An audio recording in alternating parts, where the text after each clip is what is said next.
Good morning class. कक्षा 10 गणित कालांश में आप सभी लोगों का स्वागत है। हमें उम्मीद है कि आप लोग अच्छे होंगे और स्वस्थ होंगे। प्रश्नावली 8.2 का प्रश्न नंबर 1 और 2 आपको बताया जा चुका है। हम उम्मीद करते हैं कि वो आप लोग तैयार कर लिए होंगे। आज प्रश्नावली 8.2 का प्रश्न नंबर 3 लेते हैं। प्रश्न नंबर 3 में कहा गया यदि tan a प्लस बी बराबर कड़ी में 3 और tan a माइनस बी बराबर a बटा कड़ी में 3, जहाँ a प्लस बी का मान 0 से बड़ा है परंतु 90 अंश से या तो छोटा है या तो बराबर है, और साथ में यह भी कहा गया कि a का मान b से बड़ा होगा, तो a और b का मान ज्ञात करना है। ठीक है, तो इसमें देख लेते हैं कि हमें क्या क्या दिया है। tan a प्लस बी बराबर कड़ी में 3 और tan a माइनस बी बराबर 1 बटा कड़ी में 3, तो इसी की वैल्यू हम निकाल लेते हैं। दिया गया है, आपको दिया है, क्या दिया है, tan a प्लस बी बराबर कड़ी में 3 और tan a माइनस बी बराबर 1 बटा कड़ी में 3। ठीक है, यहाँ tan है, इधर भी अगर tan आ जाता है तो tan हट जाएगा और a प्लस बी की हमें वैल्यू मिल जाएगी। ठीक है, अब यहाँ देखना है कि आपको tan a प्लस बी बराबर कड़ी में 3 दिया हुआ है, किस एंगल का मान कड़ी में 3 होता है tan के रूप में। तो आप देखें कड़ी में 3, tan का मतलब होता है साइन बटे कास, जैसा यहाँ आपको बताया गया था। tan थीटा बराबर साइन थीटा बटे कास थीटा। अब tan का मतलब हुआ साइन बटे कास, कड़ी में 3 कब होगा, जब 1 2 3 उंगली होगी, यानी √3 होगा, यानी इसके स्थान पर क्या हो जाएगा, √3 हो जाएगा। और कास के लिए एंटी क्लॉक 1 है, 1 का रूट 1 ही होगा। अब देखिए कड़ी में 3 है, ये किसका है, 60 के लिए आपने लिया है, तो यहाँ लिखेंगे tan 60 अंश। ठीक है, तो यहाँ हम क्या लिख दें, tan 60 अंश। ठीक है, ये चाहे हटा लें अभी। अब ये tan से कट जाएगा, इसलिए आप कह सकते हैं a प्लस बी बराबर 60। ठीक है, इसको समीकरण 1 मान लीजिए। अब दूसरा है आपका a माइनस बी बराबर 1 बटा कड़ी में 3। ठीक है, अब tan का, यहाँ tan है, tan का मान कौन सी वैल्यू 1 बटा कड़ी में 3 होगी, बटे कड़ी में 3, यानी कास का 3 होना चाहिए। तो आप यहाँ से देखेंगे 1 2 3, यहाँ 3 आ गया, नीचे कड़ी में 3 हो जाएगा। ये अगर यह वैल्यू 30 अंश का ले लें तो साइन का मान 1 होगा, 1 का रूट 1 हो जाएगा, और यहाँ से एंटी क्लॉकवाइज कास का कड़ी में 3 होगा, यानी इसे हम लिख सकते हैं tan 30 अंश। ठीक है, तो यहाँ आपका हो गया tan a माइनस बी बराबर tan 30 अंश। tan से कैंसिल हो जाएगा, इसलिए आप कह सकते हैं a माइनस बी बराबर 30। इसको कर लीजिए समीकरण नंबर 2। इस तरह आपका a प्लस बी बराबर 60 आया और a माइनस बी बराबर 30 आया। इस तरह 2 समीकरण आपके मिले। अब इसको हल कर लीजिए। अब आसानी से आप हल कर सकते हैं। लिखें समीकरण 1 और 2 से। ठीक है, समीकरण 1 और 2 से आप क्या देख रहे हैं, एक में a प्लस बी है 60, 2 में a माइनस बी है 30, अब देख रहे हैं यहाँ प्लस है यहाँ माइनस है, तो सीधे जब अपोजिट चिन्ह होता है इक्वेशन में तो हम लिखेंगे जोड़ने पर। जब जोड़ेंगे तो यह कैंसिल हो जाएगा, a और a मिलकर के 2a बराबर 60 30 90, इसलिए a बराबर हो जाएगा आपका 90 बटा 2 बराबर 45 अंश। ठीक है, a की वैल्यू कितना हो गई, 45 अंश। अब a का मान समीकरण 1 में रखने पर, जब a का मान समीकरण 1 में रखेंगे तो a के स्थान पर हो गया 45 धन b बराबर 60, पक्षांतर कर दीजिए, b बराबर हो गया 60 ऋण 45 60 से 45 घटाएंगे 15, इसलिए आपने देखा a बराबर 45 और b बराबर 15। ठीक है, ये आपका मान आया। अब आप प्रूव कैसे करेंगे? a का मान b से बड़ा है, 45 या 15 है तो बड़ा है। और क्या कहा गया कि a प्लस बी का मान 0 से बड़ा होगा। a प्लस बी आपने देखा 60 अंश है, तो ये क्या है? 0 से बड़ा है। 0 से बड़ा है लेकिन 90 से छोटा है। और a is greater than b, जैसा आप देख रहे हैं a का मान b से बड़ा है। इस तरह आप इसका मान रख करके निकालने का प्रयास करेंगे। हम उम्मीद करते हैं कि आपको यह सवाल समझ में आया होगा। वीडियो रोक करके 1-2 बार आप लिख लेंगे, निश्चित रूप से आ जाएगा। अब हम लोग प्रश्नावली 8.2 का प्रश्न नंबर 4 लेते हैं, जो इस प्रश्नावली का आखिरी क्वेश्चन है। ठीक है, प्रश्न 4 में बताया गया कि बताइए कि निम्नलिखित में कौन कौन सत्य है और कौन कौन असत्य है। ये चीज़ें आपके 5 बिंदु दिए गए हैं, इसमें बताना है कौन सही है और कौन गलत है। साथ में बताया गया कि कारण सहित अपने उत्तर की पुष्टि कीजिए।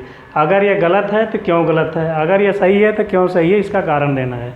आइए हल करते हैं।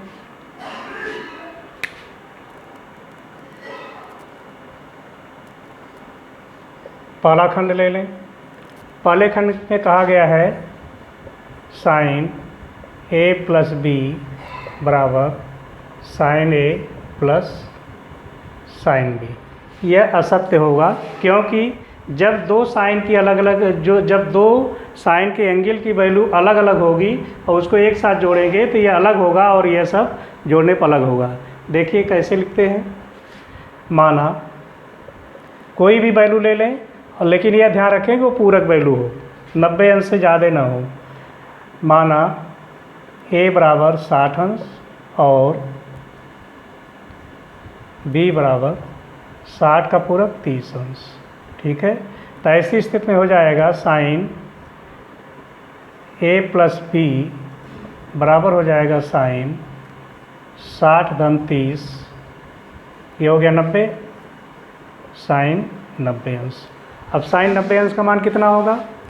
देखिए आपका 0, 30, 45, 60 और 90 है, तो यहाँ 90 आ गया। साइन के लिए क्लॉकवाइज 1, 2, 3, 4 उंगलियाँ हैं, इसकी अंडर रूट निकालेंगे, इसका वर्गमूल निकालेंगे, 4 का 2 होगा, 2/2 करेंगे तो 1 मिलेगा। क्या मिल जाएगा?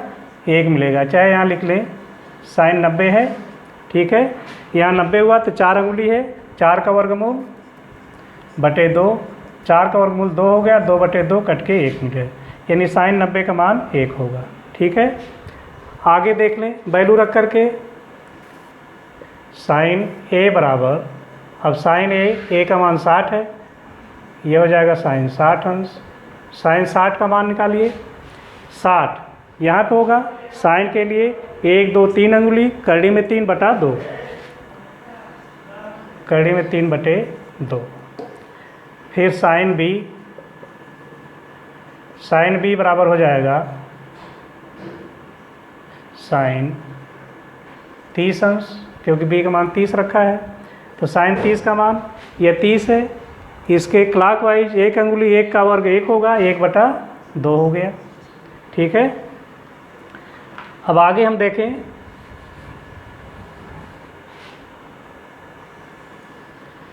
आप देख रहे हैं कि sine a plus B, sine a plus B का मान 1 आ गया, तो sine a plus sine b, इसलिए sine a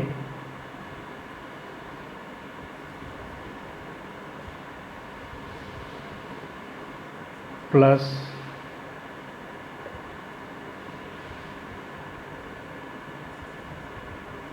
sign b, sine a का मान आ गया करड़ी में 3/2 और इसका 1/2, तो ये हो गया करड़ी में 3 धन 1/2।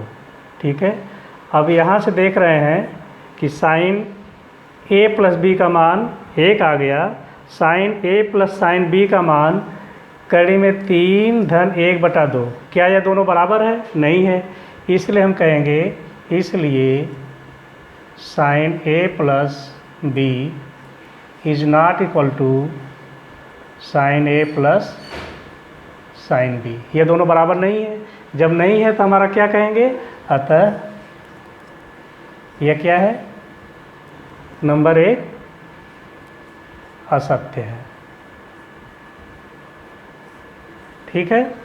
देखिए, जब भी इस तरह का सवाल आपका आता है, अब आपको कोई वैल्यू नहीं दी गई है, आप यह तो कल्पना कर सकते हैं कि अगर साइन A + B है तो बड़ा कोण हो जाएगा, या दोनों छोटे कोण होंगे, जोड़ेंगे तो इसके बराबर नहीं आता है। ठीक है। तो हम क्या करेंगे, एंगल को मान लिया, जैसे साइन A = 60, B = 30 मान लिया। इस तरह आप अलग अलग भी मान सकते हैं, लेकिन उसकी वैल्यू हमेशा अलग अलग आएगी। जैसे मान लो 45 और 45 मान लेंगे तो यह 90 का 1 तो आएगा ही। ठीक है। अब साइन 45 का मान होता है 1/2 होता है ना, 1/2 और साइन 45 ये भी 45 हो गया, 1/2 तो ये भी आपका बराबर नहीं होगा। 1 2/2 कांटे में तो 2 होगा, यानी किसी भी रूप में ये बराबर नहीं होगा। तो हम उम्मीद करते हैं कि ये आप इसको समझ गए होंगे और इसको लगाने का प्रयास करेंगे। हम सेकंड पार्ट देखते हैं इसका, दूसरा खंड।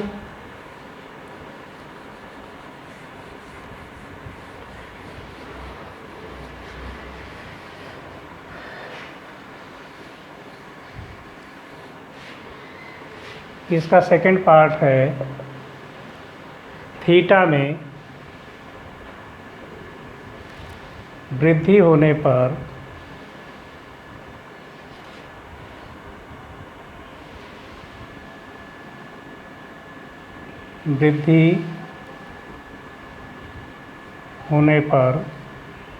या होने के, थीटा में वृद्धि होने के साथ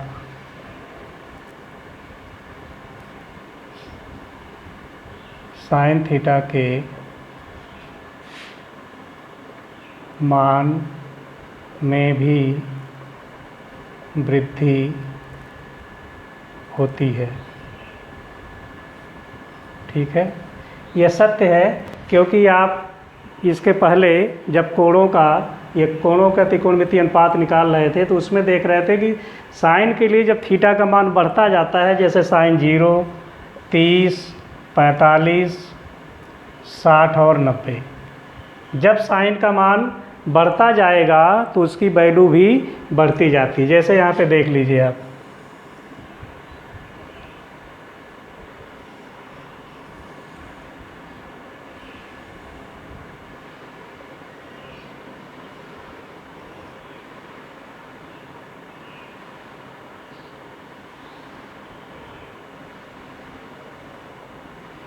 यह थीटा है, यह साइन है।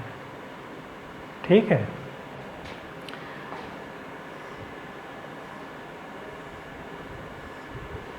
अब मान रखिए साइन 0 का मान ये 0 है, इसके क्लॉकवाइज चलेंगे यानी साइन 0 का मान 0 होता है। साइन 30 का मान 30 यहाँ है, 1/1 हो गया बटे 2। 45 का मान आप जानते हैं 1/2। 60 का मान यह यहाँ पे आ गया, 1 2 3 कड़ी में 3/2। और 90 का मान आप जानते हैं 1 होता है। कैसे 1 होता है, यहाँ पे है 90, 1 2 3 4 का वर्गमूल 2 हुआ, 2/2 कट के 1 आएगा। तो आप देख रहे हैं कि जब भी थीटा मान में वृद्धि होने पे, यानी 0 था, 30 था, 45, 60, 90, अब बढ़ रहा था, तो ये कोण क्या है, 0 है, फिर 1/2 है, 1/2 तो निश्चित जब छोटी संख्या नीचे होगी तो ऊपर संख्या सेम है, नीचे अगर छोटी होगी तो मान इसका बढ़ जाएगा। यहाँ कड़ी में 3/2, यहाँ आकर के 1 हुआ। ठीक है। इस तरह आप देख रहे हैं कि यह जो कथन इसका यह सही है कि थीटा में वृद्धि होने के साथ साइन थीटा के मान में भी वृद्धि होती है, यह सत्य है। ठीक है।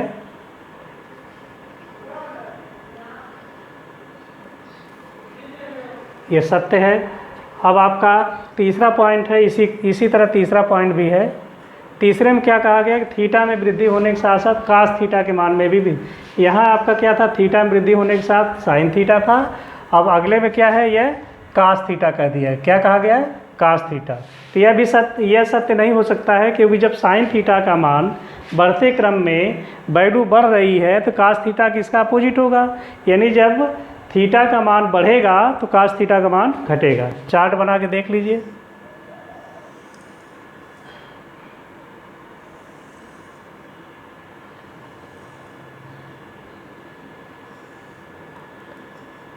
थीटा, यहाँ कास।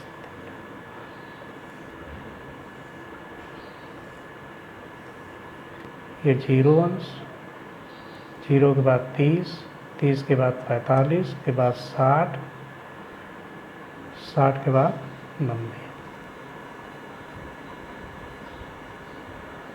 ठीक है। अब मान निकालिए कास 0 का मान। कास 0 का मान देखिए, यहाँ आपका 0 है। कास के लिए एंटी क्लॉकवाइज 1 2 3 4, 4 का रूट 2 होगा, 2/2 यानी 1 होगा। ठीक है। कास 30 अंश का मान, 30 अंश का मान आपका जैसे 30 अंश है, कास के लिए 1 2 3, कड़ी में 3/2, 45 का मान 1 कड़ी में 2 आप जानते हैं। 60 का मान, 60 का मान निकालेंगे तो ये हुआ एंटी क्लॉक 1/1 हुआ, 1/2। और 90 का मान जैसा आप जानते हैं, 90 यहाँ पे है, कास के लिए 0 हो जाएगा, 0/समथिंग रहेगा यानी 0 हो गया। ये आपका कास का आप देख रहे हैं, थीटा का मान अगर बढ़ता हुआ जा रहा है तो कास की वैल्यू घटती हुई जा रही है और 0 पे पहुँच गई। ठीक है। तो इस तरह आपका तीसरा पॉइंट क्या हुआ, गलत हुआ। ठीक है। तीसरा पॉइंट असत्य है।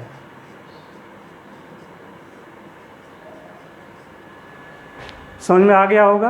आप वैल्यू रख करके देख लें, या ऐसे भी आप जानते रहिएगा कि थीटा का मान बढ़ते क्रम में अगर रहेगा तो साइन थीटा का मान भी बढ़ते क्रम में रहेगा, और थीटा का मान यदि बढ़ते क्रम में रहेगा तो कास थीटा का मान घटते क्रम में रहेगा। यह हमेशा सत्य है और इसको याद कर लीजिएगा। आगे देखें, अगला पॉइंट आपका है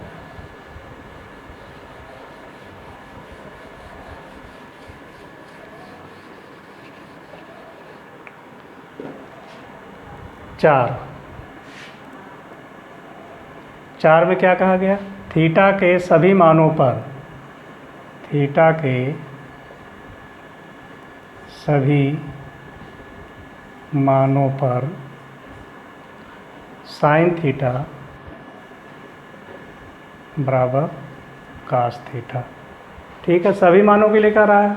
अभी आपने देखा कि साइन थीटा का मान अगर बढ़ता जाएगा तो साइन थीटा की वैल्यू भी थीटा का मान अगर बढ़ता जाएगा तो साइन थीटा की वैल्यू भी बढ़ती जाएगी। ठीक है। परंतु कास थीटा का मान अगर बढ़ता जाएगा तो थीटा का मान अगर बढ़ता जाएगा तो साइन थीटा की वैल्यू बढ़ती जाएगी, परंतु कास थीटा की वैल्यू घटेगी।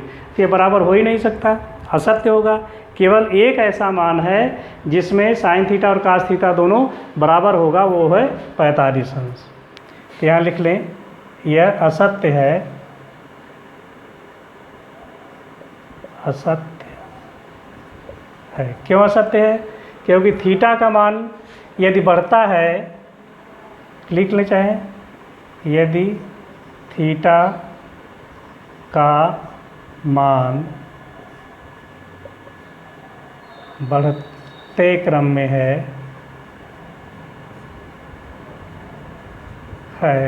तो साइन थीटा का मान भी बढ़ते क्रम में होगा, परंतु कास थीटा का मान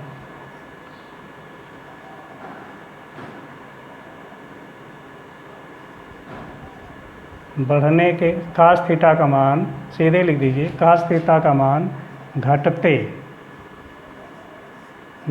क्रम में होता है। ठीक है। केवल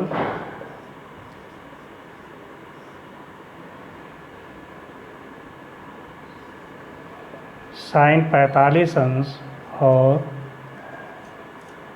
कास 45 अंश का मान समान होता है। ठीक है। यानी साइन 45 बराबर 1/2 बराबर कास 45। ठीक है, यानी यह क्या है, थीटा के सभी मानों के लिए तो सत्य नहीं है, केवल 45 अंश के मान के लिए यह सत्य है। ठीक है, अगला क्वेश्चन देखें।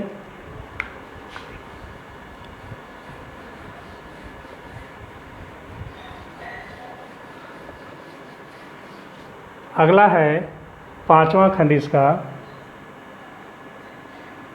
यदि a बराबर 0 अंश पर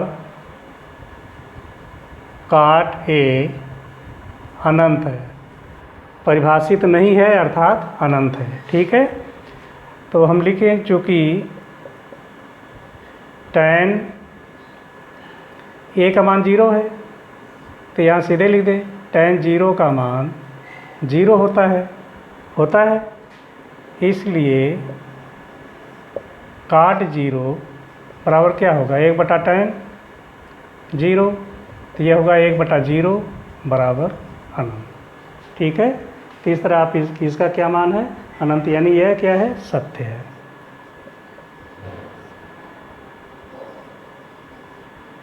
तो 5 पॉइंट आपका सत्य है। ठीक है, इस तरह आपने देखा 8.2 का प्रश्न नंबर 1, 2, 3, 4 सभी खंडों को हमने हल करा दिया है।